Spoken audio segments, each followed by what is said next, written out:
लोगों को लगता है कि कोलेस्ट्रॉल जो है वो एजेड लोगों की प्रॉब्लम है, मतलब यंग लोग तो इससे अफेक्ट होते ही नहीं है। तो मैं आपसे जानना चाहूंगी कि जो रिस्क है वो किन लोगों को ज्यादा है, कौन से लोग ऐसे हैं जो प्रोन है कोलेस्ट्रॉल होने की प्रॉब्लम के लिए? देखिए, कोलेस्ट्रॉल एक जेनेटिक प्रॉब्लम है।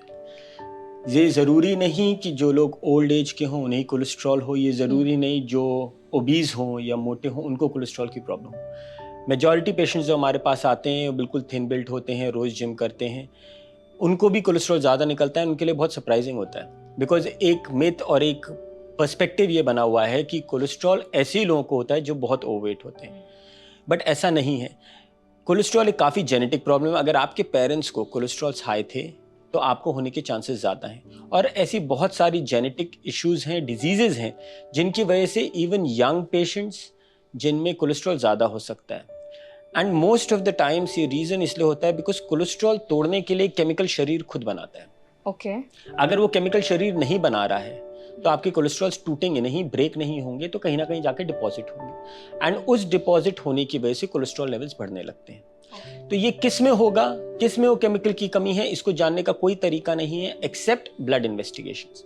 सो अगर आपके फैमिली में किसी को कोलेस्ट्रॉल्स के लेवल ज़्यादा हैं, सो हम लोगों का सजेशन हमेशा रहता है गेट योर कोलेस्ट्रॉल्स चेक्ड। अगर ज़्यादा हैं, अगर आप ओबीज हैं तो लाइफस्टाइल चेंजेस करते हैं, अगर आप बाहर का खाना ज़्यादा खाते हैं तो उसमें चेंजेस करते हैं, फ्राइड फूड ज़्यादा खाते हैं तो उसमें चेंजेस करते हैं। एंड अगर इन चेंजेस के बावजूद, लाइफस्टाइल चेंजेस के बावजूद, वेट लॉस के बावजूद, डाइटरी रिस्ट्रिक्शंस के बावजूद आपके कोलेस्ट्रॉल्स कंट्रोल नहीं हो रहे हैं तो medications is the right way. अब काफ़ी लोगों को दवाइयों से भी प्रॉब्लम होती है। मैं यही समझाना चाहूँगा, आप ये सोचिए जो केमिकल आपका शरीर नहीं बना रहा है वही केमिकल हम आपको दवाइयों के माध्यम से दे रहे हैं। सो सेम केमिकल अंदर जाता है, कोलेस्ट्रॉल को डिपॉजिट होने से तोड़ता है, उसको ब्रेक डाउन करता है, बिकॉज 80% कोलेस्ट्रॉल तो शरीर आपका बना रहा है। जो कोलेस्ट्रॉल शरीर बना रहा है it's a self sufficient system, तो वो जो बना रहा है उसको तोड़ने के लिए हमें केमिकल चाहिए, और वो केमिकल हम मेडिसिन के थ्रू देते हैं। ओके। सो जैसे अभी आपने बताया कि आजकल जो फिजिकली एक्टिव लोग भी हैं उनको भी कोलेस्ट्रॉल की प्रॉब्लम काफ़ी ज़्यादा देखने को मिल रही है। बिल्कुल। तो क्या रीजंस हो सकते हैं, इनके मेन कॉजेस क्या हैं? देखिए, मेन कॉजेज फिजिकली फिट आप कितने भी हो, अगर आपके डाइटरी रिस्ट्रिक्शंस नहीं हैं तो कोलेस्ट्रॉल्स हमेशा बढ़ सकते हैं। डाइटरी रिस्ट्रिक्शंस मीन 20% कोलेस्ट्रॉल हम बाहर से लेते हैं, बाहर से लेते हैं? okay. खाने से। 80% कोलेस्ट्रॉल हमारा खुद बॉडी बनाता है, बिकॉज कोलेस्ट्रॉल बहुत ज़्यादा इंपॉर्टेंट इंग्रेडिएंट है हमारे सिस्टम को वर्क करने के लिए। फ्रॉम हमारी bones to a lot of hormones, enzymes जो हमारे बनते हैं वो कोलेस्ट्रॉल बेस्ड होते हैं। दैट मीन्स उनमें मेन बिल्डिंग ब्लॉक कोलेस्ट्रॉल होता है। तो अगर आप कोलेस्ट्रॉल को जीरो कर देंगे तो आपका सिस्टम नहीं काम कर सकता। सो बॉडी सेल्फ सफिशिएंट इन अ वे कि वो 80% कोलेस्ट्रॉल खुद बना लेती है। जो 20% हम बाहर से लेते हैं उनको अगर हम अवॉइड करें, अवॉइड कैसे किया जा सकता है? The most common cause of high cholesterol is red meat and non vegetarian food. Specifically, red meat in the form of mutton or beef is a very big source of cholesterol for people. So अगर आप वो लेते हैं तो please बंद करिए, shift to a vegetarian diet, a vegetable based diet जिसमें cholesterol level कम होते हैं। In because of this shifting what you can do is, बाहर का जो आप 20% ले रहे हैं उसको आप अवॉइड कर सकते हैं। तो इवन अगर आप फिजिकली फिट हैं बट आपके डाइटरी रिस्ट्रिक्शंस नहीं है और you consume a lot of non vegetarian food, then the chances that your cholesterols will go higher are always there. Okay, so मतलब नॉनवेज भी कहीं ना कहीं कंट्रीब्यूट करता है कि आपका कोलेस्ट्रॉल बढ़ जाए? यस, आप non vegetarian food with exercise, non-vegetarian food restriction with exercise can, that is the only way जिससे आप अपने कोलेस्ट्रॉल्स कम कर सकते हैं। ओके, मतलब जितना मुझे समझ आया कि कोलेस्ट्रॉल आपका मेनली जो है वो लाइफस्टाइल पे ज़्यादा डिपेंड करता है। काफ़ी कुछ लाइफस्टाइल पे डिपेंड करता है। देखिए, हमें दोनों एस्पेक्ट्स चाहिए। अगर आप ये रिस्क फैक्टर्स जैसे कोलेस्ट्रॉल्स को कंट्रोल करना चाहते हैं, ये जो चेंजेस हैं these are brought about by both exercise and dietary restriction. So lifestyle changes जो हम बोलते हैं उसमें दोनों चीजें हैं। दैट मीन्स आप फिजिकली जितना मोबिलिटी रख सकते हैं, एक्टिव रह सकते हैं, उतना रहिए। एक्सरसाइज करिए, वॉक करिए, use the stairs, try and walk to your सबसे पास ग्रोसरी स्टोर जो है। जितना आप ऑटोमोबाइल्स कम यूज करें उतना। अगर आप ये सब कर सकते हैं प्लस आप डाइटरी रिस्ट्रिक्शंस कर सकते हैं. That is the only way जो आप उस 20% एक्स्ट्रा कोलेस्ट्रॉल को कंटेन कर सकते हो. बट जो 80% शरीर में बन रहा है उसको कंटेन करने का हमारे पास कोई तरीका नहीं है. कोई तरीका नहीं है. तो वो कैसे, किस चीज पे डिपेंड करता है? कोई चीज पे डिपेंड करता है. आपकी जेनेटिक्स कैसी है, ओह, हमारी नाक कैसी है, हमारे कान कैसे, हमारी आंखें कैसी हैं. आप एक एग्जांपल देता हूं. कुछ लोगों को स्पेक्टिकल्स 20 साल पे लगते हैं, किसी को 80 साल पे लगते हैं. किसको लगेंगे यू डोंट नो. और किसी को बचपन में ही लग किसी को जाता है. बचपन में लग जाए, किसी को कभी नहीं लगते. कभी नहीं लगता. सो देयर इज, हमारी बॉडी हर एक डिफरेंट मैकेनिज्म से चलती है, एक डिफरेंट सिस्टम है, एक डिफरेंट मशीन है. हमें अपनी मशीन के हिसाब से काम करना है. So let's give example. अगर आप ओवरवेट हैं, आपकी कोलेस्ट्रॉल ज़्यादा है, आपके डाइट में चेंजेस नहीं है, तो प्लीज़ उसको कंटेन करिए. ये क्वाइट पॉसिबल है कि आप कोलेस्ट्रॉल कम कर देंगे. अगर आप लीन एंड थिन हैं, खूब एक्सरसाइज करते हैं, डाइटरी चेंजेस हैं, फिर भी आपके कोलेस्ट्रॉल अगर ज़्यादा है, तो that means that is due to your genetics. अब मुझे अमिताभ बच्चन नहीं बनाया, मेरी आंखें ऐसी नहीं है, I am not Shahrukh Khan, so my genetics is different. So everybody's genetic is different. What we need to remember is get your cholesterols checked. Look for आपको क्या क्या चेंजेस करने हैं. एज आई सेड, अगर आप ओबीस हैं, डाइटरी रिस्ट्रिक्शंस नहीं है एंड आपके कोलेस्ट्रॉल ज्यादा, तो पहले let us bring down lifestyle problem. मतलब आइडेंटिफाई करना बहुत जरूरी है. Identification of the problem in your own body is very very important. Okay. So जैसे अभी आपने बताया कि अगर आप ओबीज हैं तो जरूरी नहीं है कि आपका कोलेस्ट्रॉल हाई हो सकता है. हाँ, हो सकता है नॉर्मल हो, क्योंकि हो सकता है आपकी बॉडी में जो केमिकल कोलेस्ट्रॉल को तोड़ता है वो इतना बन रहा हो ट्रू कि कोलेस्ट्रॉल. हाँ, ओबेसिटी से अपनी प्रॉब्लम्स है. वी नेवर सजेस्ट कि अगर आपके कोलेस्ट्रॉल ठीक है तो आप ओबीज रहिए. अच्छा. अगर आप ओबीज रहेंगे तो डायबिटीज होगी, ब्लड प्रेशर्स बढ़ेंगे. ट्रू. बट अगर आप ये बोलना कि आप ओबीज हैं तो कोलेस्ट्रॉल ज्यादा होंगे और आप थिन हैं तो कोलेस्ट्रॉल नहीं होंगे, that is a myth. I think बहुत बड़ा मिसकंसेप्शन आज आपने दूर किया लोगों का, क्योंकि बहुत से लोगों को यही लगता है कि अगर आप ओबीज हैं तो 100% चांसेस होंगे कि आपका कोलेस्ट्रॉल हाई हो. Yes, there are chances. As I said, obesity बढ़ती है तो chances बढ़ते हैं. But I would say the rather other aspect at the spectrum कि अगर आप पतले हैं या आप अंडरवेट हैं तो आपके कोलेस्ट्रॉल्स नहीं ज़्यादा हो सकते. ये एक मिथ है जो लोगों के दिमाग में बैठी हुई. तो इट इज़ वेरी इंपॉर्टेंट कि अगर आप थिन हैं, अगर आप अंडरवेट हैं, अगर आप अकॉर्डिंग टू योर एज जो हम मानते हैं कि आप फिट एंड फाइन हैं, आप एक्सरसाइज रोज करते हैं, दैट डजंट मीन कि आपके कोलेस्ट्रॉल्स नहीं बढ़ सकते. ऑल्सो सर, जैसे हमने ओबेसिटी की बात की, डायबिटीज का और कोलेस्ट्रॉल का क्या कनेक्शन है? देखिए, ये सारे रिस्क फैक्टर्स हैं. ओके. किसी भी हार्ट की तकलीफ, किडनी खराब होने में या स्ट्रोक या पैरालिसिस में हम जो बोलते हैं, 3 मेजर रिस्क फैक्टर्स होते हैं या 4 major I would say. Blood pressures, cholesterols, sugars, obesity and किसी भी तरीके का टोबैको, च्यूइंग या स्मोकिंग. ये अगर 4-5 आपके रिस्क फैक्टर्स हैं तो आपको कोई भी कॉम्प्लिकेशंस या कोई major disease like heart attack, like a kidney failure या लाइक अ स्ट्रोक होने के चांसेस बढ़ जाते हैं. सो अगर आप में ऑलरेडी एक रिस्क फैक्टर है तो दूसरा रिस्क फैक्टर आप लेके आओगे, so the risk factor becomes exponential. That let's put it this way, 3 times chances हैं if you have high cholesterol कि आपको हार्ट की तकलीफ हो सकती है. एंड अबाउट 3 times चांसेस हैं if you have a diabetic तो आपको हार्ट की तकलीफ हो सकती है. तो 3 + 3 6 नहीं, your risk factor goes up to 3 × 3 9 times. So as the number of risk factors go up, आपके चांसेस की या आपको तकलीफ हो सकती है keeps exponentially going up, not additive. तो अगर आपको ब्लड प्रेशर भी हो गया तो 3 times और, तो 3 + 3 + 3 9 नहीं, 3 × 3 × 3 27 times you get. So it is very very important. आप कुछ भी करते हो, क्या करते हो, identification of your risk factors at the right age, identification of those risk factors कि हम उसके लिए क्या चेंजेस कर सकते हैं, and doing those adequate changes, be it lifestyle, be it medications, is very important. Sir, आपने बताया कि आइडेंटिफाई करना बहुत ज़्यादा इंपॉर्टेंट है. तो कैसे आइडेंटिफाई करें? क्या क्या मेन सिम्टम्स होते हैं जिनकी वजह से एक नॉर्मल व्यक्ति ये आइडेंटिफाई कर सकता है कि उनकी बॉडी में कोलेस्ट्रॉल के लेवल्स जो हैं वो ऊपर नीचे हो रहे हैं? देखिए, एज आई सेड, इसमें से अगर कोई भी रिस्क फैक्टर्स हैं, अगर आप स्मोकर हो, टोबैको चूअर हो, अगर आप ओबीस हो, तो चांसेस कि आपके कोलेस्ट्रॉल ज़्यादा हो सकते हैं. कई बार हम स्मोकर नहीं हैं, हम थिन आउट हैं. इन पेशेंट्स में हम हमेशा बोलते हैं, we take it as a rule now, कि अगर आप 40 के ऊपर हैं तो रेगुलर हेल्थ चेकअप्स कराइए. Go to a hospital, blood test होते हैं. Blood test are the easiest way to look into your body. सबसे आसान विंडो है वो आपके लिए कि अंदर क्या हो रहा है। तो आप हॉस्पिटल जाइए, साल में एक बार अपना हेल्थ चेकअप कराइए। उस हेल्थ चेकअप में आपके रिस्क फैक्टर्स आइडेंटिफाई हो सकते हैं, कोलेस्ट्रॉल चेक किए जा सकते हैं, और उस कोलेस्ट्रॉल के हिसाब से आपको हम समझा सकते हैं कि आप क्या चेंजेस कर सकते हैं जिससे दोस्त cholesterols come down.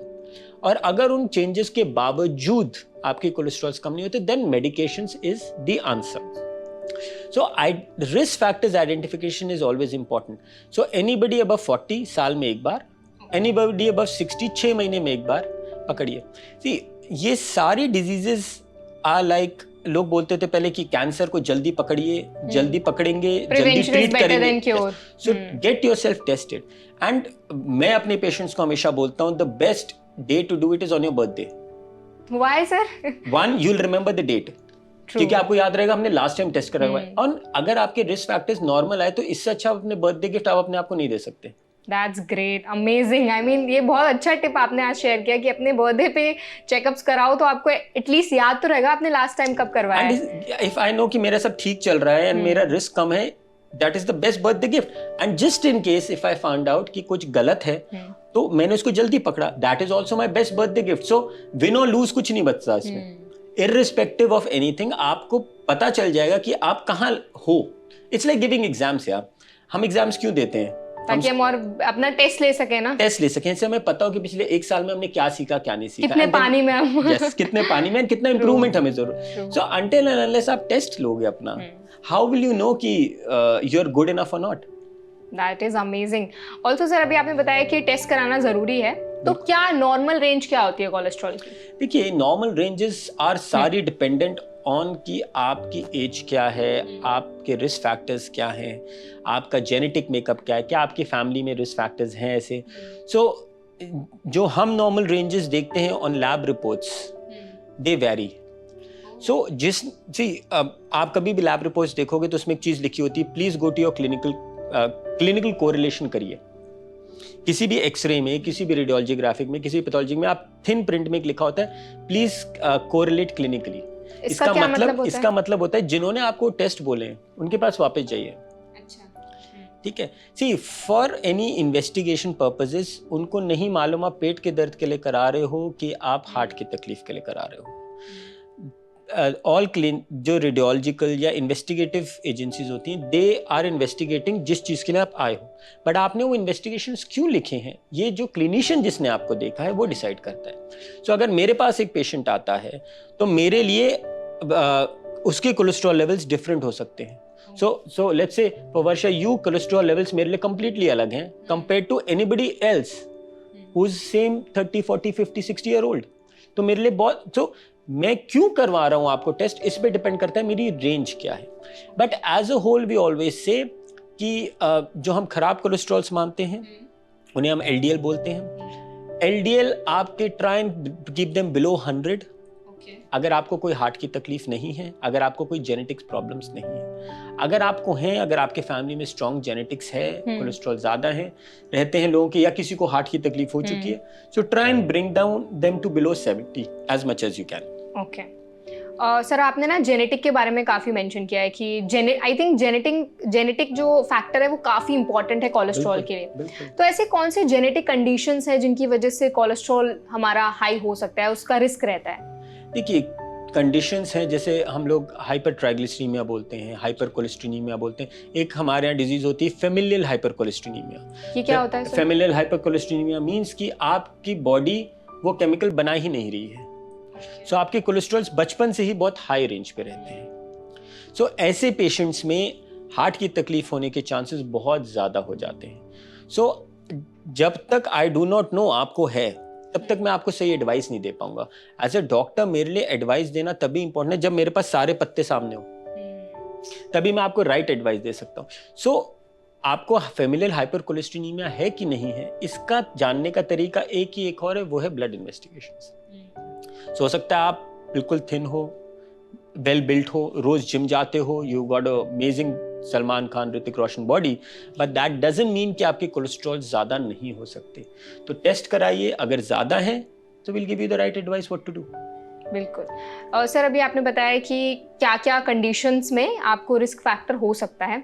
Also I want to know from you कि हम कोलेस्ट्रॉल के बारे में बात करते हैं, क्या पोल्यूशन का भी कोलेस्ट्रॉल से कोई डायरेक्ट कनेक्शन है? क्योंकि हम दिल्ली में रह रहे हैं और दिल्ली का पोल्यूशन तो हमेशा हाईलाइट करता है हर एक चीज़ को, तो उसके बारे में बताइए थोड़ा। देखिए, there is no direct connection. Okay. हमारी बॉडी एक मशीन की तरह है, लेट्स से एक कार की तरह है, जिसमें सारे सिस्टम साथ चलने ज़रूरी है। मैं एक्सपेक्ट नहीं कर सकता कि मेरा इंजन और व्हील्स अलग अलग चले, मेरा एक्सीलरेटर और ब्रेक अलग अलग काम करे। It has to be synchronize system. So उस सिंक्रोनी के लिए जैसे कार चलती है उस तरह हमारा शरीर चलता है।